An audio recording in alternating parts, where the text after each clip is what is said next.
30 years ago, right? You started Urban Splash 30 years ago.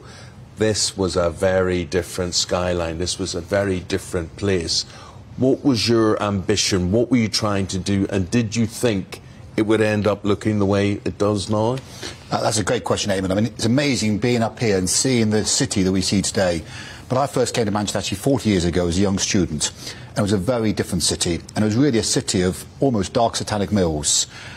Less than 200 people lived in the city centre. You could not buy a loaf of bread or a pint of milk. The shutters came down at 6 o'clock at night. And it was really quite a uninhabitable place. Urban at that stage was a dirty word. Urban decay, urban deprivation, urban task force. But what we saw, initially as a student, and I was into business selling posters and running bars, is this amazing stock of Victorian buildings that nobody wanted to live in or work in.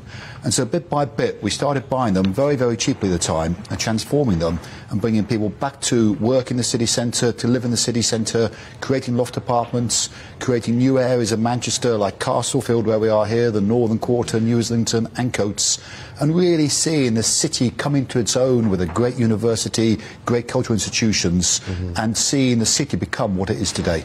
You had a vision, you had a social vision as well. I mean, it would be too simplistic to say you're a property developer. I mean, there was a whole social conscience to all of this. And to people today, I mean, sometimes people say, be careful what you wish for. Fantastic dream that you had. But there would be people today that would say, what about the gentrification? How do you afford to live in a city like this? Yeah, I mean, I think gentrification is a difficult term. There were very few people living in the city centres. It wasn't about displacing people, it was about bringing new people back in.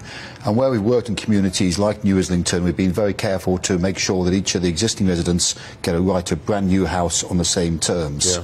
What I think is very true is you come to the city centre here and it's amazing, but you look all the way around here and a mile away you've got this sort of donut of some really quite tough neighbourhoods, and where the wealth of the city centre hasn't really reached out to those neighbourhoods, and there's still lots of work to be done.